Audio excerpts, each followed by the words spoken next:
Good evening. Sunday, August 11th, 2024, on the Gregorian matrix calendar, on the 13 moon galactic Dreamspell calendar that I follow.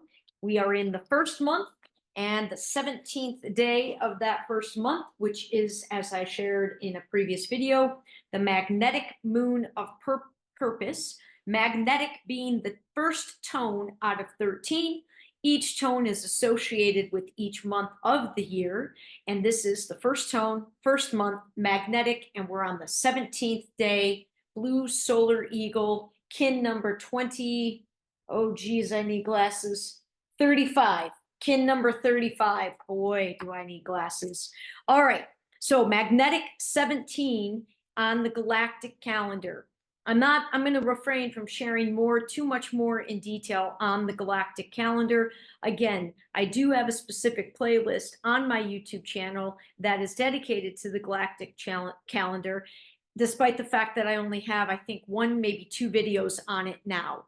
But like I shared in yesterday's video, you listen, if people comment on what they like, if they give me some sort of feedback, that will help tremendously in customizing these shares. And short of getting that, I'm just going to continue to share as I am. Now, you can see that I've got a little bit of a different lighting going on. It's still not quite right for nighttime recordings, but I will continue to work on it and perfect it. Tonight's recording, not sure what the title is going to be yet, but I am going to intend here to try to weave together, well, it's technically the past 4 videos, but it's the past 3 recordings, which included soul planning, okay? The idea that our souls actually choose to come down and we come with plans for this lifetime. The idea of living in the now moment and how challenging that is in a world that is structured around anything but the now moment, and the power of paradox, and specifically the paradox that I went into a little bit, personal paradox, that I went into a little bit of detail with in the past 2 videos, speaking about naivety and innocence, and how in my story, my unique story, the innocence and naivety with which I launched this entire vision through the company of me, through the establishment of my own unique company of me, unbelievably naive, unbelievably innocent, yet I will argue unbelievable power associated with the decisions and with those actions taken, with those energies. It was seemingly paradoxical because we usually associate childlike things with innocence and naivety. We do not usually associate the word, the concept, the term, the idea of power with those things. But I am going to continue to make a strong case for the fact that there was immense power associated with that time in my life when, yes, those things dominated the decision I was making, how I was making the decision to launch all of this. It was both, hence the fact that it was paradoxical. I'm going to try to weave those all together in sharing tonight a little bit, where we're going to travel back in time, and I'm going to attempt to take you back to where I was 11 years ago.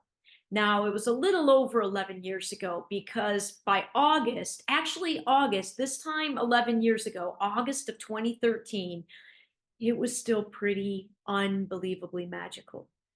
That period of time from approximately April of 2013 to approximately early November of 2013 was perhaps, to date, the most magical time of my life. Now, I am super unbelievably grateful to have had that time in my life, but it was also it's been a little bit of a mini, I don't want to say a curse, but a little bit hard for me because of that innocence, because of that purity, and naivety. It made those months so unbelievably blissful because I was able to suspend the reality beyond the outside of my, beyond the four walls of this home, because it all took place in this home, I was able to suspend that reality and exist outside of it for that period of time.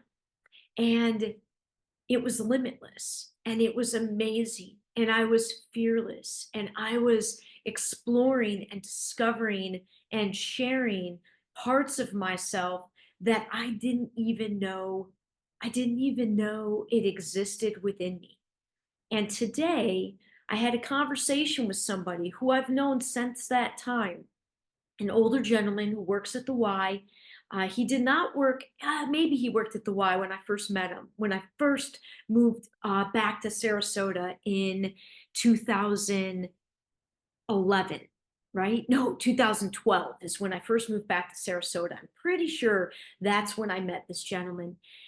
And he has been a supporter and in my corner pretty much since day one. And he reminded me today, he told me today, I didn't even know that there was breakdancing in the Olympics. I guess it's one of the newest sports in the Olympics.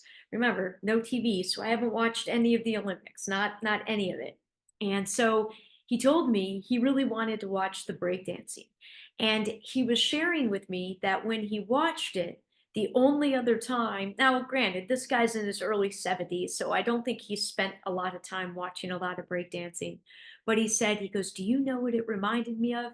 He said, "The only other person I'd ever seen dance like that was you." And if you were to go back in my early videos from 2013, the dancing that I was doing was blowing me away. It was so fun. It was more exhilarating and tied me to myself and my body and allowing my body to move to music completely without thought and in the moment in ways that my sports could never touch. Like it was a whole new level of being in the now moment and connecting to my body and moving athletically and then adding the extra layer of the music. Now, despite taking piano lessons for 8 years and being first chair clarinet for 3 years in middle school, I chose the sports route after as opposed to music. My brothers went the music route. They're both tremendous musicians. And I had the capacity to be a really good musician, but I went the sports route. I don't want to say I regret it, but sometimes I often do feel as if I wish I would have worked harder to maintain both. But I've always wanted, it's one of my greatest weaknesses, is I don't like choosing just one thing. You can ask anybody that knows me just a little bit. You can ask my mom. You can ask people that know me the best. They'll definitely tell you that I have a very hard time choosing just one thing. It's arguably why nothing in my world of work is really off the ground yet, because I've got all sorts of different arms of my work and I'm just not able to focus on one thing. So I chose the sports route. I didn't choose the music route. So when I started to find the music calling me and doing, I mean, I was dribbling the basketball to music. I was juggling. I still, up until just recently, was juggling to music. I have glow in the dark juggle balls. And I got to tell you, being reminded of that today absolutely made me feel and have these thoughts of, oh God, so many thoughts, so many thoughts. One, the fact that my current world of work requires me to be incredibly physical. So I am still in really good shape, especially some would say given my age. But I kind of hate putting that caveat on it because age is just a number. But I'm still in really good shape. And it made me lament the fact that I am using these years of my life where, it's not so sure how many more years, because I do have some body things going on that are tweaked in my body that have hindered me a bit in my physicality in terms of the activities I most like to do by not running right now. So I kind of was lamenting the fact that I am still using my body physically in this way that, let's just say, I would rather get creative while I still have some years left with being in good shape and somewhat young, to use my body physically in a way that involved the dancing or athleticism or something more than just strength and endurance of long days, which is what I'm used for now. So that was the first thing that I thought of. The second thing, maybe most obvious, is damn, I gotta see if I can get the music moving through me again. But honestly, since 2020 and my awareness to what I referred to in a previous video, the globalist agenda that I believe is undeniable, it has been really, really, really, really, really hard to stay upbeat and happy and motivated and focused upon what I've been working to stay focused upon. Again, in a world that's becoming more of a clown show by the minute, in a world where seemingly so many people still are somewhat buying into the clown show and believing that we have to settle for the clown show.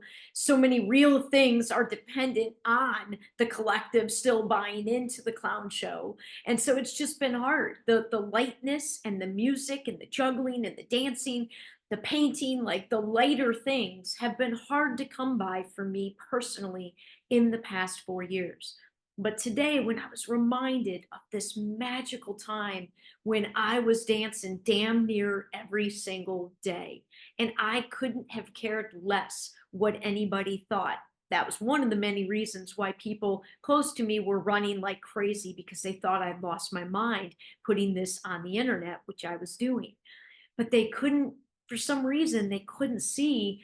I mean, in many cases, I was dancing to music that like I couldn't believe what my body was doing. In some cases to songs I had never even heard.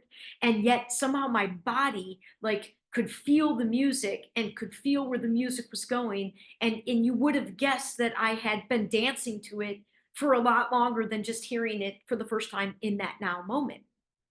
So it was just this time period where I was in the now moment, so far beyond just my experience previously, which had just been playing sports. For this period of time, I was waking up and following the energy. And like I said, I had somehow suspended the fact that I was $96,480 in debt. I had suspended the fact that most of the people closest to me thought I lost my mind. So I pretty much didn't have any close relationships left. I left work. I didn't, I got back from Seattle and I had a job at Microsoft waiting for me. My job was waiting for me to return to, and I didn't go back to Seattle. I didn't go back to the job. And I would go back to the farm at the end of 2013 when I had to face the debt situation. But I was in this period where I was 100% believed that I was going to be on a stage speaking and having speaking engagements, and I was going to be doing one a month that was going to merit me enough money, earn me enough money to begin to pay back the debt and to support myself. And it was going to come with the help of the team that I had invested in. But as I alluded to in a previous video, I didn't really communicate this directly. This was all a silent dream in my head. And so none of it went as planned. And I did give myself the full year with my 0% credit, is the way that I funded this year, this particular year. And I did give myself right up until that first credit card was due in November of 2013. I wholeheartedly believed that following my heart and passion the way that I was and being as blissful as I was for that many months, and I had a running start. I had 2 websites started. I had my YouTube channel. I have a ton of writing in the background that I still haven't done much with, but a ton, because I started with a daily blog post for 4 months, almost every single day. I was writing. That's how things started from November to April, before I started to play around with the music and the juggling and the YouTube channel. So this is all to say that, one, I am sharing this time around, first and foremost, as I've expressed, because I'm not sharing this. I mean, I'm sharing for multiple reasons, but the first and foremost is what I've always said. I'm living this. I am working to live this in my real everyday life out in the world, and then sharing it secondly. But I'm trying to this time around get a little wiser and get a little bit clearer in terms of what I'm sharing, what and a little bit more detailed with the vision that I'm working to share. And am I trying to convince everybody to come, feed my dream?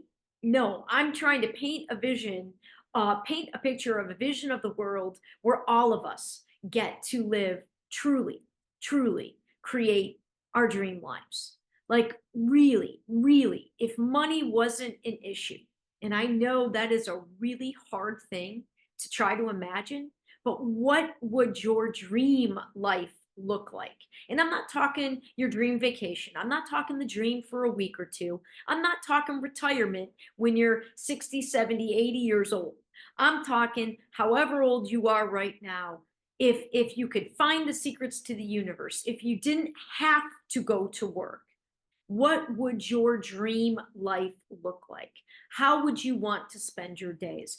Who would you want to spend your days with? What would you want to be doing? How would you want to contribute to the communities to which you belong and the world in which we all share and live in? I swear to God, I believe this is where we're eventually going to evolve to in terms, I believe this already exists because, like I said, there is only the now moment and infinite perspectives and frequencies and vibrations of the now moment.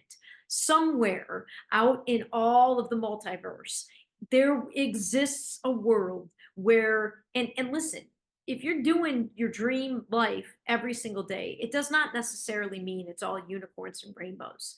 Promise you that just attempting to live our dream lives would involve, because we're humans, still plenty of drama, plenty of lessons. It's not going to be all unicorns and rainbows, nor would we want it to be all unicorns and rainbows. But there is a lot more room for a lot more imagination, a lot more creativity, a lot more fun for a lot more people. Because as I've also shared before, there are plenty of people for whom the current paradigm works. They're doing great. They've got their families and their careers and their homes, and they're wonderfully happy. And I don't want to take away anything from that. But there are oodles of people for whom this reality does not work. And I would also argue that, folks, there's a lot more going on in the illusions of this reality that makes it all a little bit more than a tad like a house of cards. It's a lot like a house of cards. So it's pretty fragile. It's probably more fragile than a lot of you who feel super secure and happy. And I'm not trying to throw a fear bomb into your happy story. I'm just trying to suggest that having an idea that it isn't all real, that really the entire thing down here is an illusion, but that we have more control over the illusion than what been made to believe. Certainly, we have more control than what we've been taught. That's what I'm trying to bring voice to. And I believe that we not only plan these lives for our souls, but that we also intended to cross paths with our soul family. Your soul family is different than your blood family. There could very well be some crossover, but it is also very likely that there are a lot of members of your soul family who you are not blood related to. And your soul family are souls that you have reincarnated with lifetime after lifetime after lifetime, playing different roles. So somebody who's your uncle in a past life might be your best friend in this life. Your mom from this life might have been your husband in another life. Like, and I know that sounds kind of wacky and crazy, but this is what soul families are.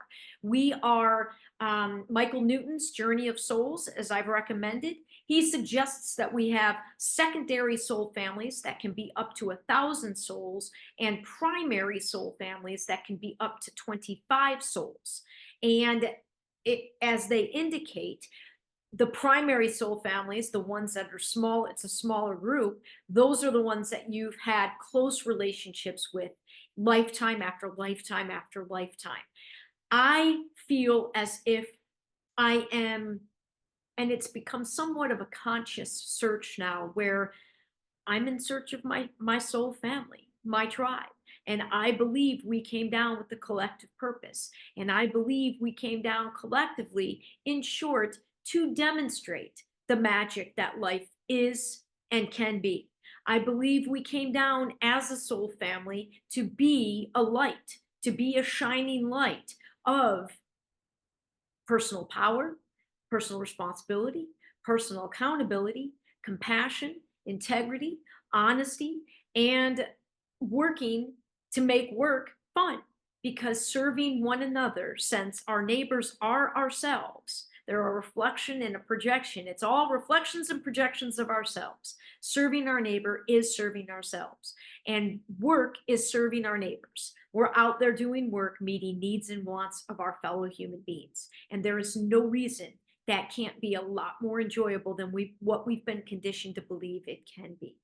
So, now moment, soul families, and the power of the innocence from 2013.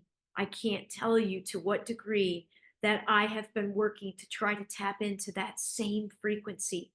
I've flirted with it a little bit here and there since that year, but if I'm being truthful, I haven't touched that frequency for any extended period of time since 2013. And I will not give up on finding that frequency again. And the secret, the way, the path is with your heart and through your passion and through love and doing what you love and focusing on what you love. And I am really working. I mean, hence why I'm doing these videos. I enjoy connecting with people. Even if only a handful are watching these videos, the one or two that may connect with each one of these videos in different ways, it's the cherry on top. It's the whipped cream. It's the icing on the cake, man. Because I even enjoy doing this talking to me, because it's my soul. I'm working to connect to my soul, my higher self, and to fearlessly surrender to that and allow this version, this character, this lifetime follow and be pulled and inspired by that greater version of me that I know is intimately familiar with those higher frequencies. I was there once before. I know it's real. It was every bit as real, and I would argue about 1,000 times more real than the world outside my home during that time. So the video might have made sense. Maybe it didn't. I'm just sharing and trying to find that frequency. I'm bound and determined, and I'm telling you, it's close. It's closer than it's been in a long time. So I'll figure out a title for the video, and we'll share again tomorrow. Have a great week ahead. Talk to you.